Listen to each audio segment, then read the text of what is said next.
Hello PHS Algebra students, this is Mr. Montes and we are back with another lesson for you all. This time we'll be talking about dividing exponential expressions, as well as we're going to talk about some interesting exponents, specifically what happens when we raise a number to the zero and what happens when we have some negative exponents. So before we start talking about dividing exponential expressions, we're actually going to get into talking about what happens when we have an exponent of 0 or a negative exponent, because those situations are going to pop up when we use the dividing exponential expressions law. Alright, so on the left hand side of this line I have the same base, and then just varying powers for exponents. I start out with 4, and then I go down to 3, 2, and 1. And we're going to use some of our pattern discerning skills to come up to figure out what 2 to the 0 is going to be. And so here's what we're going to do. I'm obviously subtracting 1, so I'm going to write that down. I'm subtract 1 from the exponent, exp, shorthand, every single time, including down here. 1 minus 1 is 0, 0 minus 1 is negative 1, negative 1 minus 1 is negative 2, so on and so forth. And on the right hand side, I'm actually going to write down the value of these expressions. So 2 to the 4th, that's 4 factors of 2. Feel free to check that in your calculator, but we don't need to, right? It's 2 times 2, which is 4, times 2 again, which is 8, times 2 is 16. 2 to the 3rd, that will be 8. 2 to the 2nd is 4. And 2 to the 1st is 2. So, what we're going to do is we're going to find what the pattern is. If we subtract by 1 here, what's the right-hand side of this chart doing? If you'd like to pause and think about it on your own, we encourage you to do that. But we're just going to jump right into it. I can actually get from 16 to 8 by dividing by 2. And the same thing to get from 8 to 4. And the same thing to get from 4 to 2. So while I subtract 1 on the left hand side, I'm actually dividing by 2 on the right hand side. There we go. So the question is going to be, what is the value of 2 to the 0? Well, if we continue the same pattern and we divide by 2, 2 divided by 2 is going to give us a value of 1. So it turns out that any power to the 0, a to the 0, a represents, a is any number, any real number except 0. So a can't be 0, so 0 to the 0 is undefined, but any number to the 0 is always going to equal 1, with the exception of 0 to the 0. For us, this will be undefined. Alright, so as long as this number a is not 0, if we raise it to the power 0, I'm always going to end up with 1. And this is just an example here. We can actually do the same thing for base 3, base 4, and other interesting types of bases that aren't whole numbers. So that takes care of the power of 0. So if we want to look at now, after 0, there are negative exponents. But we're going to follow the same routine. I'm going to go ahead and divide by 2. And I'm going to write this as 1 over 2. 1 divided by 2. Okay. Next one. Again, I'm going to subtract 1. And here, I'm going to continue the same thing and divide by 2. Except this time, and I'm going to do it off to one side just real quick. 1/2 divided by 2. I'm going to rewrite this as 1/2 times 1 over 2. Right? That's the strategy we use. You've heard it before. Keep, change, flip. Just a little method for remembering how to divide fractions. And then multiply straight across. That's 1 over. And I'm going to write this actually as, since it's 2 times 2, I'm going to write it as 2 squared. And we all know that's just 1 over 4. Okay, so I'm going to write down 1 over 2 squared. Okay, and I just left it as, since it's 2 factors of 2 multiplied together, I wrote it as 2 squared, but we know that's 1 to the 4th. I'm just going to leave it in this form because this will show us the pattern a little bit more clearly. So last one, again, divide by 2, and let's calculate this. Should I leave that there or not? You know what? Let's take it away. I think you guys know. We know that's 1 over 4, right? So this time, I'm dividing 1 over 2 to the power of 2. I'm going to leave it like that. I'm dividing that by 2. And again, I'm going to keep, change, and flip. Alright, so based off what we learned in the last lesson, we know that 2 to the power of 2 are 2 factors of 2. The power of 2 here is 1, so we actually have 1 over 1 times 1 is 1. And when we multiply these all together, we actually end up with 2 to the power of 3. We just add the exponent here and the little imaginary exponent right there. So 2 plus 1 is 3. So this is 1 over the power of, let's say that's 2 to the 3rd. And again, we know this is 1/4.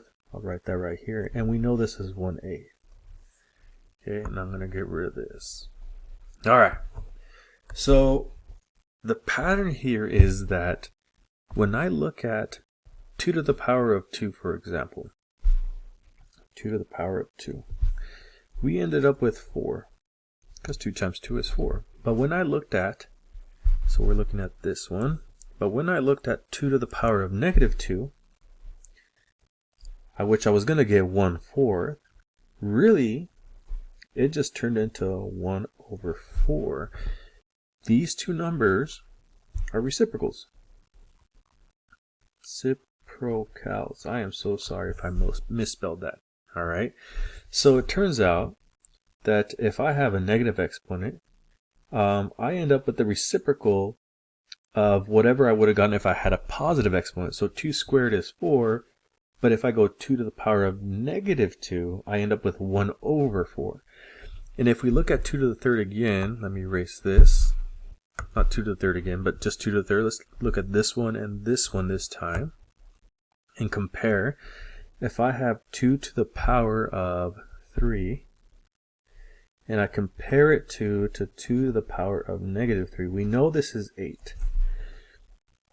And 2 to the power of -3 is going to be the same as 2 to the power of 3, except it's going to be the reciprocal of that, which is going to be 1 over 8. So again, we end up with reciprocals. So a negative exponent does not necessarily produce a negative number, but instead produces the reciprocal of what we would have gotten if we had raised it to the positive power. So if I'm calculating 2 to the -3, all I need to calculate is 2 to the 3rd and then take the reciprocal of that number. Now there's another way to think about it. If let's take a look at 2 to the -2 and 2 squared again. So if we're at 2 to the -2, whoops, just 2 to the -2. Instead, what I'm going to do is, if I want to change the power of this, I'm just going to write this as 1 over 2 to the power of 2, which I know to be 1 over 4. Same thing could be said about 2 to the -3. I could just rewrite this as 1 over 2 to the power of 3, which is equal to 1 over 8, right? So let me give you one more example. Let's make this go a little bit further. What if I had written 1 over 2 to the power of -3? Well, I can actually rewrite this as well as 2 to the power of 3 over 1. So I can think of me moving this up and down to change this to a positive or a negative exponent. This would just be 8, by the way. 8 over 1, which is 8. All right, so that's what negative exponents are going to be for us. We could have done this example just as easily with with a base of 3 or a base of 4. A base of 2 works real nice because the numbers are pretty small. Once you start getting into bigger bases, the numbers get pretty large. Okay, so let's take a look at what we're going to do here. All right, let me scroll down. So what if I was working with something like, and did I give you guys an example? I did not. What if I was working with 3 to the power of 16 and I divided this by 3 to the power of 14? We've kind of switched gears a little bit, but not really. I'll show you why not. There is a property that allows us to simplify this, and really what happens is I have 16 factors of 3 up here, and I have 14 factors of 3 down here. Now these 14 factors are going to cancel out or divide out with 14 of these factors. So I'm really just going to end up with 2. But really, that's just 3 to the 16 minus 14. It simplifies, right? So I can just take the exponent here and subtract it from this exponent here when I'm dividing. So let's make it a little bit more difficult. Suppose I had a to the 6th, right? A little bit more abstract. And then I had a to the 8th down here. I can just subtract the exponents because I'm dividing to simplify this. Except this time, I'm going to end up with a to the 6th. I'm subtracting this exponent of the numerator from the exponent of the denominator to get a to the power of 6 minus 8. Well, this simplifies down to be a to the power of negative 2. So we have a negative exponent. Now what we're going to ask you all to do is to rewrite these in terms of positive exponents, because it's easier for us to work with positive exponents. But if you remember correctly from what we did before, if I want to rewrite this as a positive exponent, I can just think of moving it up or down of this fraction. So I can rewrite this as 1 divided by a to the power of 2. And you're done. Alright, so let's do one more. Suppose I had more stuff going on, right? What if I had a bunch of different bases? What if I had let's do this in black. Let's get rid of that top part. What if I had a to the power of 5, b to the power of 2, divided by, let's say, a to the power of 6, and then b to the power of 4. And you know what? Let's change this to an 10. So I'm going to actually utilize the little property I just talked to you guys about, where if we're dividing exponential expressions, I can subtract the exponents as long as the base is the same. So I got a to the power of 5 divided by a to the power of 6. Right? So I'm going to rewrite that as a to the power of 5 minus 6. And the next one will be b to the power of 10. So I'm going to take b to the power of 10 and I'm going to subtract 4. And I'm going to simplify. 5 minus 6 is a to the negative 1. 10 minus 4 is b to the 6th. Now I have a negative exponent here, so what I'm going to do is I'm going to rewrite this as, now I'm going to think of moving this down here to change it into a positive exponent. Really we're taking reciprocals here, but we're just going to change it into a positive. We're going to think of it as moving up or down just to simplify things a little bit. The b to the power of 6 doesn't change. It stays exactly the same as it was. And then when I divide, when I move this down here, I'm actually dividing by a to the power of 1. And this is my simplified version of this thing. And we're all done. I do have a few more examples for you all. Obviously, I couldn't fit it in this video, so we'll do it the same way as we did last week.